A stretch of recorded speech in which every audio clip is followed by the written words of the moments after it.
May kwento ako tungkol sa pinsan kong pare, pero ang nagkwento sa akin ito ay yung kapatid niya.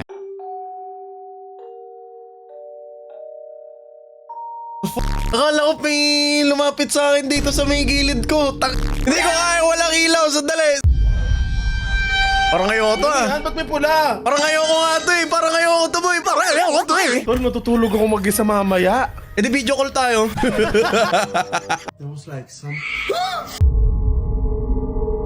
Hindi ako matatakot kung may kasama ako eh. Alam mo yun? Matatakot pa rin. Pero iba pag may kasama sa personal. Kaya hindi sa Discord. Gaki, gumalaw yung One Piece na upuan mo.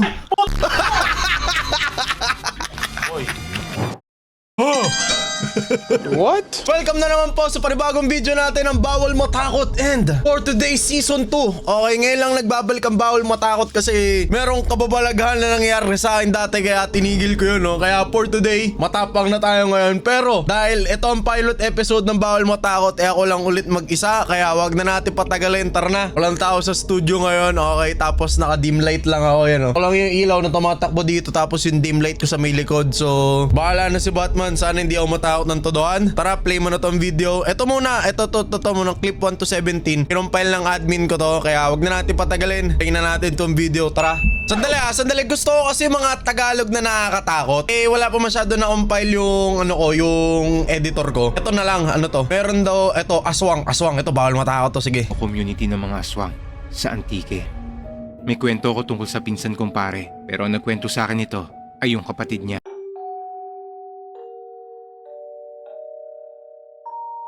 Akala ko may lumapit sa akin dito sa may gilid ko. Hindi ko kaya, walang ilaw. Sandali lang ho. Kailangan ko ng ilaw. Sandali lang ho. Wala pa, hindi ko alam ha kung pinilibutan ako. Nyo. Kaya ayoko nagbabawal matakot eh. Mag-i-speaker lang ako, hindi ako mag-headset dito. Ito yung bawal series ko na hindi ako mag-headset. Yung kapatid kasi ng pinsan ko, isa yung priso pare. At merong thesis daw ang kapatid niya noon tungkol sa mga aswang. Pero hindi pinaalam sa kanya ng kapatid niya kung saan ang lokasyon ng community o barrio. Ayoko nito content na to. Yun ang mga aswang. Pero ang sigurado siya, nasa Antique daw ang tinutukoy nilang baryo. Nang malaman daw ng Ako kapatid kasi niya boys, isang tungkol sa ito post ko lang, mas natatakot ako sa mga istorya or sa mga dito sa Pilipinas kaysa sa mga... baryo na yon. Nagpadala daw sila ng imbitasyon kung pwede ba raw silang bumisita doon at gumawa ng interview para magkaroon pa sila ng idea tungkol sa mga lahi ng mga to. Nagagamitin daw nila para sa thesis nila bilang mga pare. Nung pinagbigyan daw sila sa imbitasyon nila, bumisita raw sila sa community na yon. Tapos sinamahan daw sila ng mga lokal sa barangay na yon para tunguhin ang bungad ng mga baryo ng aswang. Pagdating nila doon, nakita raw nila na may entrance o gate papasok sa baryo. Nung papasok na raw sila, hinarang daw sila ng isa sa mga nagbabantay doon. May isa sa inyong may dalang armas. Armas, mga priest po kami. Hindi po kami mga sundalo o rebelde. Alam ko, pero ikaw, akin na yung dala mo. Ayoko to boy, ayoko to na kinikilabutan talaga ako pag pag Tagalog. Tapos ang tinutukoy pala ng lalaki ay yung dala-dala niyang cross. Pinaiwan daw yun sa gate. Tapos pinapasok na raw sila sa loob nito. Pero yung mga taong taga doon, nagpaiwan sila sa labas. At sinabing hihintayin na lang sila paglabas nila ulit. Nung naglalakad na raw sila papunta sa baryo o community ng mga aswang, higit kumulang 2 o 3 oras daw ang nilakad nila bago sila makarating sa mismong tirahan ng mga yon. Bale, gubat daw muna ang mga dadaanan mo bago ang baryo. Pagkarating daw nila sa baryo, agad naman daw silang inasikaso ng mga yon. At nagpa-interview daw sa kanila yung leader ng mga aswang. At dito daw nagkwento to tungkol sa buhay nila. Matapos daw nila makuha ang mga gusto nilang malaman, nagpaalam na raw sila sa mga to. Pero bago raw sila umalis, may ginawang incantation na ritual yung isang aswang sa kanila para makababa sila ng ligtas sa community o baryo nila at walang gumagalaw sa kanila pabalik kung saan man sila pumasok na gate. Matapos ang ritual, nagpaalam na sila sa mga to. Habang naglalakad na raw sila, napapansin nilang unti-unti silang lumulutang sa himpapawid at agad silang nakarating sa may gate na halos 10 o 20 minuto lang. Hanggang nakabalik na raw sila sa gate at binalik na rin yung cross sa pinsan ko. Sabi ng pinsan kong tong nagkwento sa akin, hindi raw nilagay sa thesis yung eksaktong lugar sa Antique dahil pinagbilinan daw sila ng mga aswang na itago ang impormasyon na to kapalit ng pagpayag nila sa pagpapaunlak sa kanila. Ayon sa pinsan kong to, mababait daw yung mga aswang na yon. Hindi lang daw talaga nila kaya pigilan ang mabango sa pang-amoy nila kaya raw inaatake nila ang mga tao. Matapos makwento sa akin ng pinsan ko to, napaisip tuloy akong ikwento to dito at napaisip akong saan kaya sa Antique ang baryo ng mga aswang. Totoo ba yan? namang gawa-gawa lang ng gobyerno yan? Antique. Asan ba ang Antique? Rojas City, Bacolod, Iloilo. Ay nang alam ko lang dito masarap yung mga inasal nila wala nang iba O ba to? Gogi Antique Aswang. Ba't naging ganito yung natin? Parang naging AO review naman. Aswang lore while Capiz Global P Aswang Capital. Capiz? Oo kasi naniniwala kasi ako sa ganyan boy. Pero okay, banlaw na tayo. Banlaw. Dito na tayo sa kinumpile. Putik na yan. Kinilabutan talaga ako. Mas ewan ko ako lang naman. Mas natatakot kasi ako yung kagabi. Ito di ko alam baka pagtawanan nyo. Okay, kagabi kasi nag-scroll ako sa TikTok. Tapos napanood ko yung parang clip sa Biringan City daw.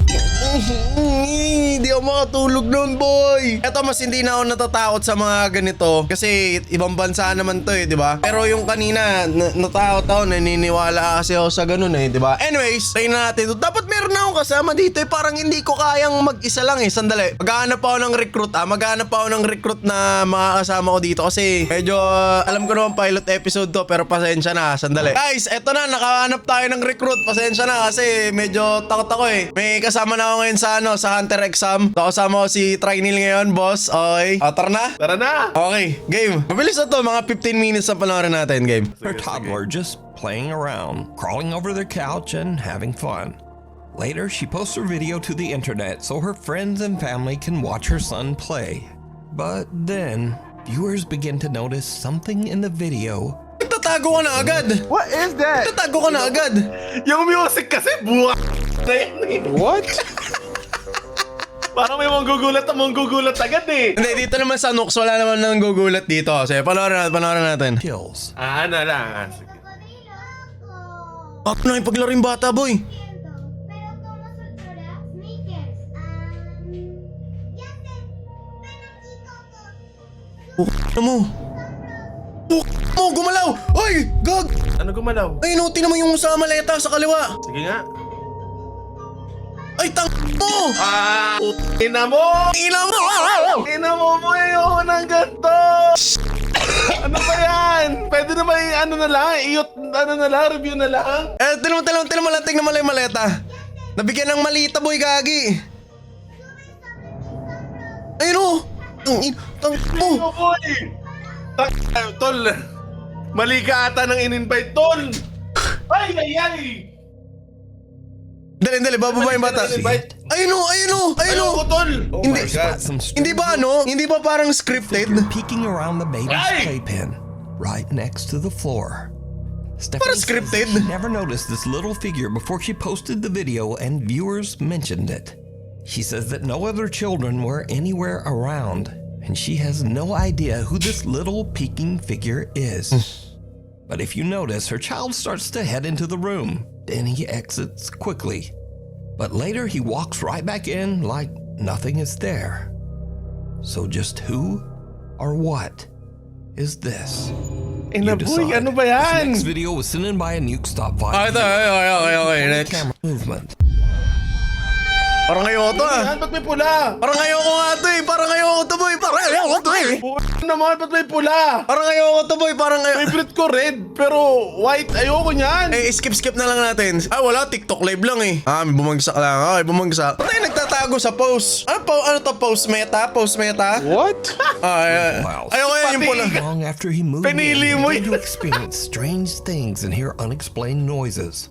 Late one night while he's asleep in bed, he hears the creepy sound of what seems to be someone hitting keys on the piano in his living room. Okay mo naman. Tol, matutulog ako mag-isa mamaya. Di video call tayo.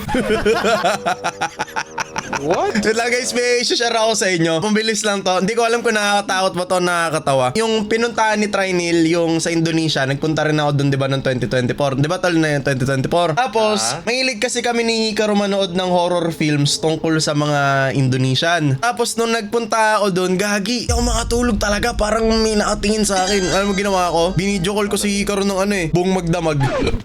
Tapos, ewan ko nakakatawa ba yung nangyari na yun. Tapos, pinaba ni Hikaru yung video call. Alam mo sunod na ginawa ko, boy? Ano? Binuksan mo lahat ng ilaw? Nag-live ako sa YouTube habang tulog. Sabi ko, guys, bantayan nyo ako ha. Totoo yun, di ba? Sa Royce, di ba? Nag-live ako, tulog ako, nakaganon ako, di ba? Portrait. Tapos sabi ko, guys, bantayan nyo ako ha, tulog lang ako. Kagi legit yun. Ako feeling ko kahit anong panood mo sa akin, gruesome mo, pero yan, tol. Di ko talaga ano yan. Tingnan natin. Yan. Ikaw, mas natatakot ka sa aswang o sa ganito? Abay, dyan. Tingnan natin. Ako sa aswang ako natatakot. Maanuhan mo ng ano eh. Ng asin eh. Ba't umiiyak siya? Who's there? The piano plays again and a chair moves, and Carter decides that he's had about enough. He decides to leave the house to stay with a friend. But Buti wala akong as piano he is sa, leaving, sa he bahay. manages to capture this video. Huwag may nanonood. Tang mo. Carter heads for his car. He sees his TV flickering and his lights randomly turning on and off. Butan ako, gagi. His house. Tang mo. Now, usually when people watch these videos, they say, well, if the place is so haunted, then why wouldn't he just move out? Well, that's exactly what he did. Carter moved right out of that house. And the end of this haunted... Ako boy, kunwari lang, dito kasi sa Pilipinas boy, tinutropan na lang eh, dito sa bahay namin, may bantay sa bahay namin eh, mabait naman yun eh. Pero yung kunwari kasi boy, binili mo yung bahay, tapos mahal ng bahay ngayon, mga 30 million, 20 million, 15 million, tapos mga may multo, ano kaya nang gagawin mo? Ako boy, gagi, makikipag-usap na lang, oh boss, pwede bang hatiin lang tayo, mahal ng bili ko eh. What? Ay na tol, feeling ko benta ko na lang ulit.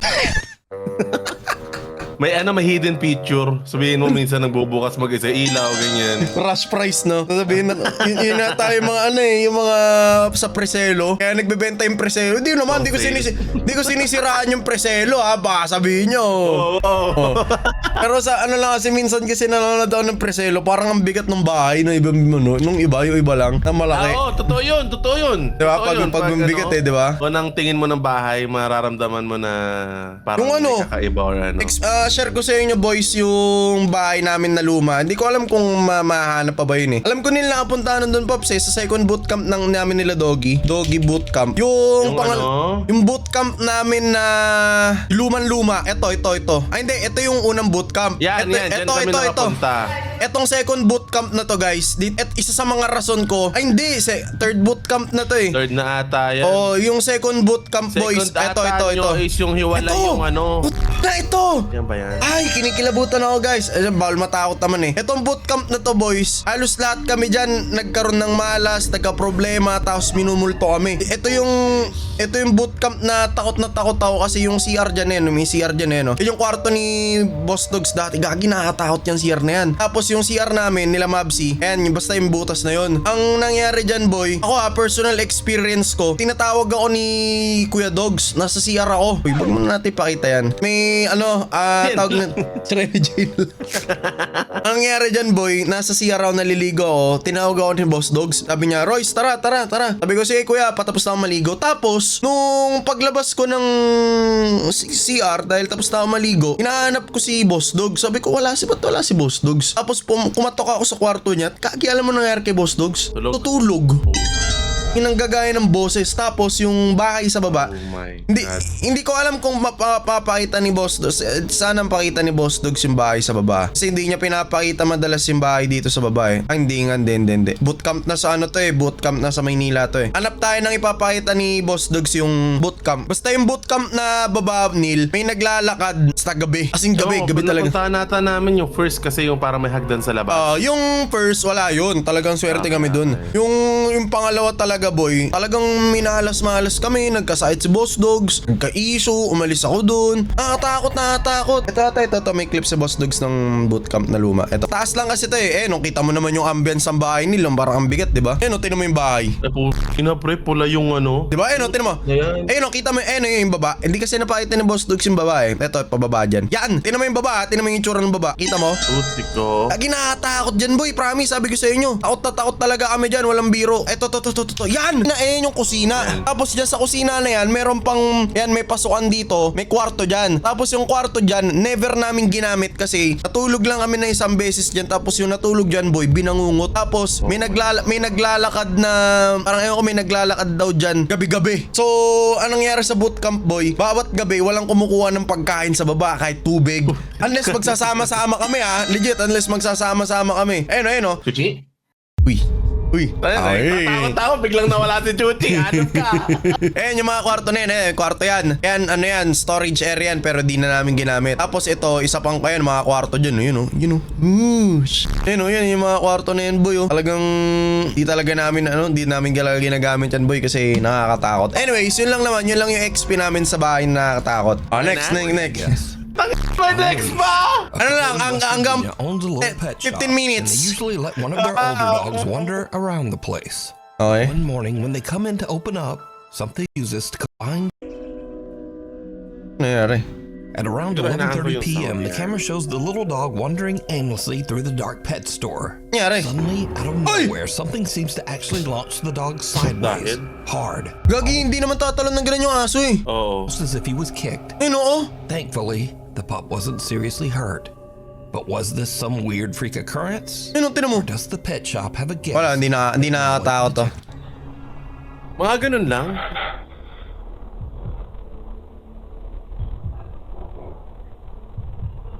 Ano yung hinahanap na aso? Nangyari. Lo! Gagi! Umaching lang? Oo, umating lang. In the video, little Nala Ano? seems upset by something off to the side of the room. Something that we can't see. Nala starts backing away, clearly frightened. Gagi, sinakal siya. Tinan mo. Tingnan nga, tingnan nga. Something Ano? seems to violently yank the collar Diba? right off the dog's neck. O, tabi na to. Angelo posted follow-up videos to prove the footage wasn't fake. He showed that the clip came directly from his security camera. And he even demonstrated that Nala's collar is extremely difficult to remove.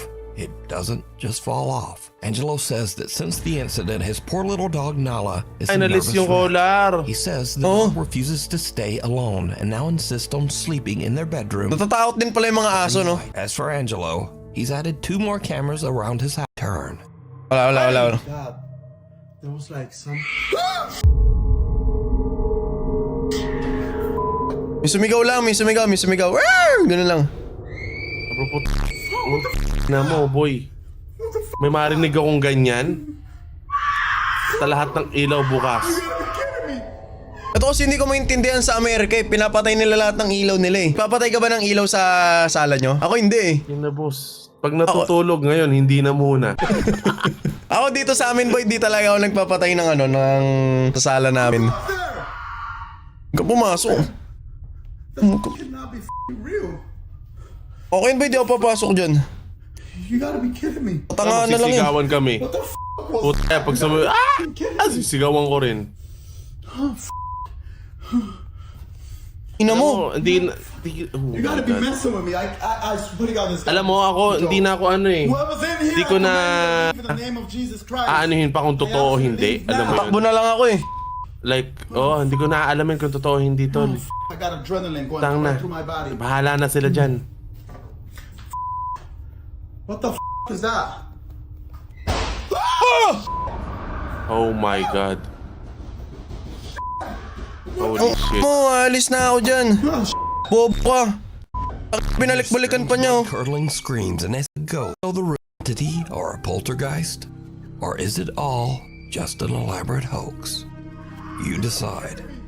Extra tayo. Hindi masyado nakatakot. Ito, tanap tayo dito. I can hear you. gotta keep that open so doesn't get all musty. Yung mga ganyan eh. You can't tell me to fucking go. Ano yan? Hindi naman nakatakot yan. Giat yan eh. What? Ano yun? May sisilip. Heather whispers, "She scares me," to her husband and children, but they have no idea what she's talking about. Neither her husband or sons can see the bizarre figure dressed in white that is walking down the sidewalk only about 20 Hindi ba ano feet lang? away. Hindi ba tao yun? That the woman looked like, quote, a lady dressed like a nurse from the 1950s with an Wala tuma- eerie grin on her face. Parang... Heather is now Hanap na yan. freaked out. She can't Baka naman understand ano why lang. no one else saw Ano the naman strange ako, nurse. cosplayer lang. Checks the footage from their front door security camera. Baka ano lang, Sure baka enough, the recording pantulog also lang. shows a creepy pale figure walking right by. Ako naman It just cosplayer lang. creeped me out. So, Hindi ako naniniwala dyan. so a little backstory. Damn. I live about a mile from where Byberry State Good Hospital saka used to dyan, be. good This saka is dyan. being performed on patients and know the All we can do to like the support live in the house next door. And during the 1950s, Linda was a nurse at the old Byberry. Linda Walker? A spooky tale. Wala. Ano yung Hawks yun? Hawks yun. Wala yun. No? Wala yun. Again, says that she has experienced a few strange things around her house. So, in the upstairs of my house, Minsan nakakatakot rin yun eh. But what do you think? Ano pa tayo ng ano? Yun, oh. Alam mo may ano, kaya Kagi! naniniwala ako dyan. Yung ano? Strange events Oh my God, ano yun? in his house. So he begins filming as he peeks inside his bedroom.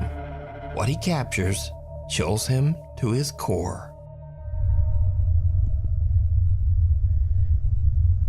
Tamo, may nakasilip!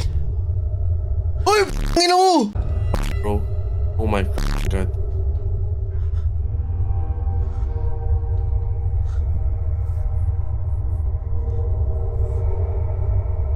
The f***? In the Ano mo? two mirrors are facing each other. Ayaw, bawal naman kasi One of the yan. mirrors reflects a strange, horrifying face. Bawal yan, boy. Ako, ano talaga yan? Golden rule talaga yan. Golden rule talaga yan. Kahit saan kayo magpunta, universal yan. Bawal mong iharap ang salamin sa salamin. Bawal yun, yung pagtatapatin mo. Kasi mabubuksan nyo ang mundo ng Encantadia. Bawal yun. Ikaw, naniniwala ka doon? Naniniwala ako, pre. Kasi Bawal mong pagtapatin. Oo, pati nga yung pinto eh, yung dalawang pinto. Yung tapatan, bawal din yun. Tapatan, oo. Kasi nung asa Nueva Ecija pa ako, nung bata pa ako, may mga nangyayari na kababalaghan rin talaga. Dun sa bahay nyo. One time, yung may naging yaya yung tito ko galing Isabela. So, ano siya, nangyari is sinaniban. Sa bahay nyo? Hindi sa bahay namin, sa bahay ng lolo ko. Okay. Tapos, yung isa naman, nakita nung pinsan kong parang lumulutang. Ewan ko, maniniwala kayo ha. Bahala kayo kasi ako, naniniwala ako. Ako naniniwala ako, boy. Ito pa rin, same person pa rin. Parang umayos na, pero parang mga nakaraang araw daw. Sa likod nung parang dulo ng bahay ng lolo ko. Parang may bodega doon na may kama. Tapos, bigla na lang, kanya, nanonood kaming TV, tapos bigla na lang nawala. Pumunta doon sa likod. Tapos maya-maya nagsisisigaw, hinahatak sa ilalim ng kama. Yun, gagi. Hinilap pa ng tito ko. So ako talaga, pre, inaboy. Alam mo ba, nagwawala ngayon, 5 yung pumipigil, hindi mapigilan eh. Totoo yun, gagi. Totoo yun. Tapos may mga kutsara para hindi makagat yung dila. Yung alalahanin. Ayaw na. Tigilan natin to. Natatakot na rin ako eh. So, hanggang dito na lang muna ang pilot episode ng Bawal Matakot. Salamat sa pag-participate. Okay, pasensya na po kayo ha. Ako, natakot ako kanina. Kaya nagsama ako. Sa Bawal Matakot talaga dapat may kasama ka, no? Pasensya na po mga kaibigan. Wala sa script to. Naalala namin yung mga triggering counter effects namin. That is it. Maraming salamat. Next episode, mas papagandahin pa natin to. Pilot episode. Ang pilot episode naman talaga talagang raw lang eh. Mas maganda, mas marami siguro. Feeling ko ako, hindi ako matatakot kung may kasama ako eh. Alam mo yun? Matatakot pa rin, pero iba pag may kasama sa personal. Kaya hindi sa Discord. Gagi, gumalaw yung One Piece na upuan mo. Why are we still here? Subscribe guys, subscribe. Subscribe to Real and to Me.